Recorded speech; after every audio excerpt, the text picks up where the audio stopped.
Match day 5 for the New York Red Bulls in their 2-1 victory over Toronto FC.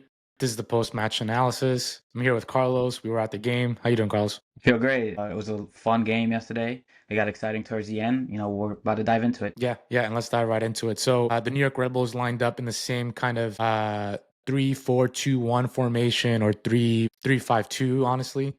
AJ Marcucci started at net over Carlos Coronel, who's on international duty for Paraguay. Noah Ellie, Sean Nealis, Alexander Hackey were kind of those three center backs. The wing backs were Dylan Nealis, Raheem Edwards on the left, Stroud, Edelman in the middle. That's kind of the core for the New York Red Bulls. Carmona started over Dennis Yengar on the right side. Dennis got the goal last week over Orlando. Carmona got the start this week. Forsberg and Chupo up top. So again, it was like a 3-5-2, 5-3-2, however Yeah, kind it's of. weird.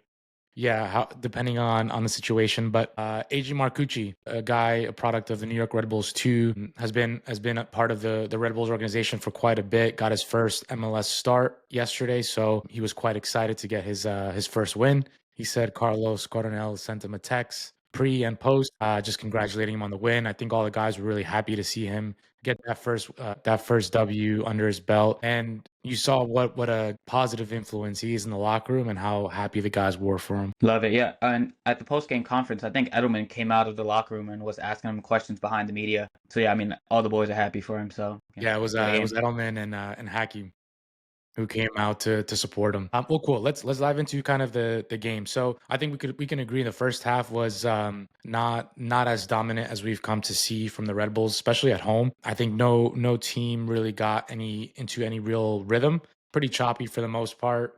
A lot of long balls played over the top from both teams, so there was no real connection through the midfield. They did get some early chances, though. I think Forsberg had that free kick early in the first half. There was a decent cross, I think, by the Red Bulls. Sean Nealis doesn't commit to the run. If he commits to Yeah. that run, it's an easy tap in for a Yep. goal. So we didn't get anything. There was a crossbar from the Red Bulls off a corner kick. And then towards the end, right before halftime, Raheem Edwards wins a penalty for the New York Red Bulls, which Questionable. very questionable. Hey, questionable. Very questionable penalty. I was pretty surprised, to be honest, when they went to VAR even, and then once VAR gave them the penalty, the stadium erupted. It was a big moment. Again, nobody got the real rhythm, and Emil Forsberg tucked it in for a 1-0 going into halftime. Yeah, I'd say the first 35 minutes, both teams were really flat. And the last 10 minutes is when Red Bull started, put in that high press, and that's when Toronto was pretty pinned back, and they disrupted their offense, and got some chances off those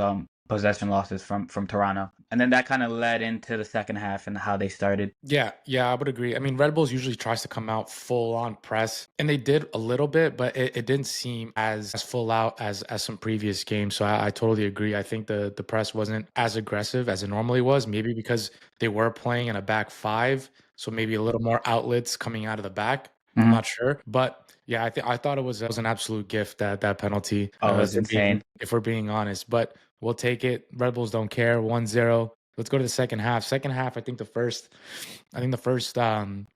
15, 20, Red Bulls came out pretty aggressive in the attack. I thought the attack was led by Stroud, who later got taken off by Carvalho. But it was a good play. I think in early on, Stroud gets across. Raheem Edwards comes in late to connect.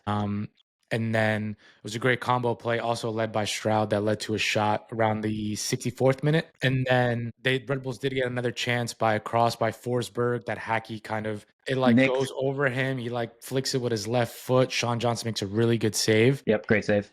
I thought that was going to be the second goal for them, to be honest. Yeah, I mean, what a ball from Forsberg, and that kind of reignited the crowd at that moment too. We felt Yeah. like a goal was coming.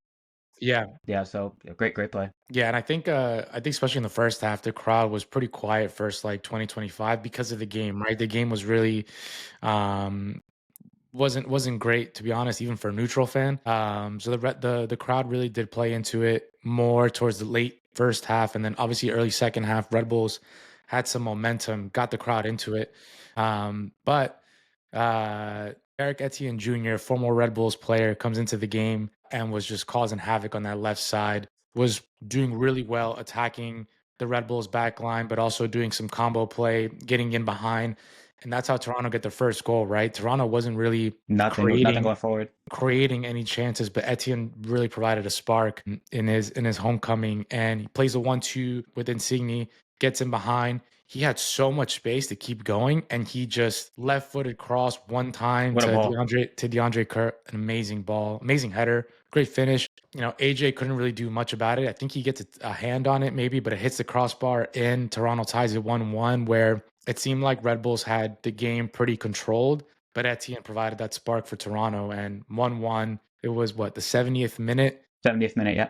It was a tough break for the Red Bulls. Yeah, I mean, what a spark from Etienne off the bench. Toronto looked dead. They had nothing going forward, and the second he came on, they kind of dominated that their left side of the field. His combo with Insigne was pretty lethal towards Red Bull's defense. They were able to connect and really get forward every time they touched the ball together. And maybe you kind of missed him a bit on Red Bulls. Red Bulls Yeah, I can agree. benefit from a Derek Etienne either starting or coming off the bench. But yeah, I mean, amazing return back home for Derek.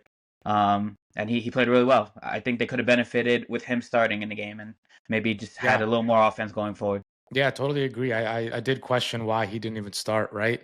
There were some people actually on Toronto Twitter asking that, and also why Oh wow. the goal scorer DeAndre Kerr, why he hasn't started as well. So, you know, maybe the wrong lineup on the Toronto side, but they provided a great spark for them. And then the Red Bulls had to come back, right? They had to bounce back by being hit with that goal, especially not really allowing any chances before that. But 5 minutes later, great combo play in the middle. There was a great spark by Serge, who came in as a sub. He provided depth, you know, pace, Hmm. aggressiveness on that right side, and then he kind of charges at the Toronto defense, plays a ball. I think it was to Edelman. Edelman gives to Chupo. Chupo Chupo. holds it, gives it back to Carballo. Carballo one touch pass into Forsberg, who thought he was offsides. Yeah. I think he controls it with one foot, finishes with the other foot. It was a very clinical finish, just kind of like he was at practice, but Yeah.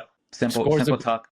simple tuck, doesn't even celebrate it because he thinks he's offsides. But Toronto defender gets caught lacking on the back line on that push up, and 2-1 Red Bulls after a really good play. Yeah, I mean, anytime Red Bulls comboed yesterday with quick passes, they were able to break through Toronto's defense. Hopefully, we see more of that.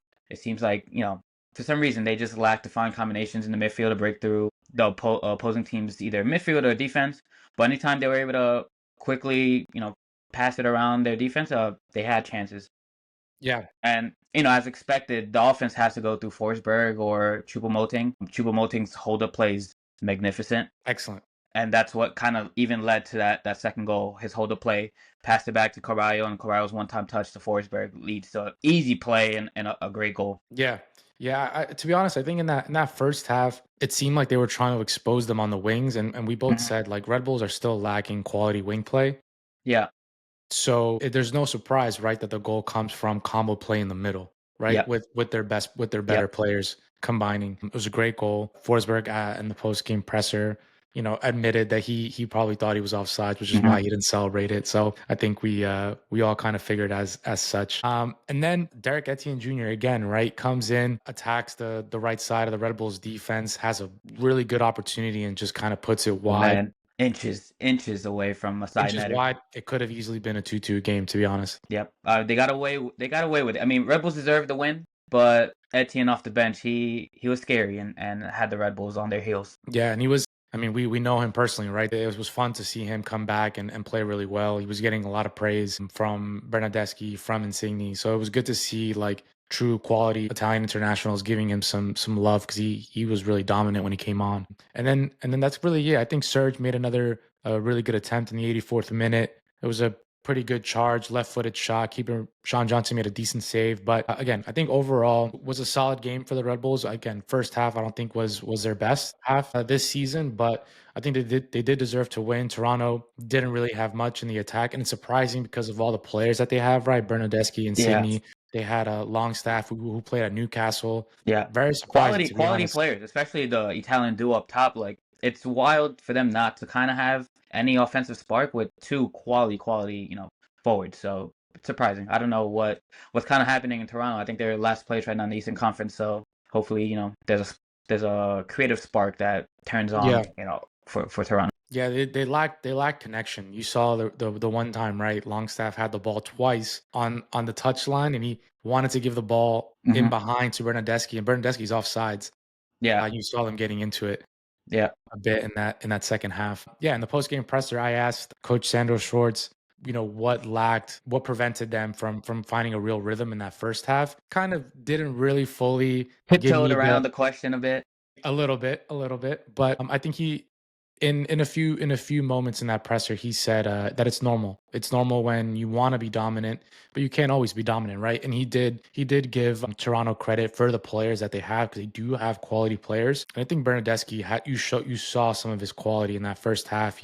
Anytime he was on the ball, they didn't fully create, but he was really creative. In that final third was finding some combo, was driving at the defense in some moments. So yeah, I mean, it was normal, I guess, that they didn't control just given the talent that Toronto has. I also think the Toronto's back five, because they play with the back five, I think that also played a role in not finding any space, not finding any real rhythm in that first half. But overall, solid win, and I think you take the 3 points and you move on to the next one. Yep.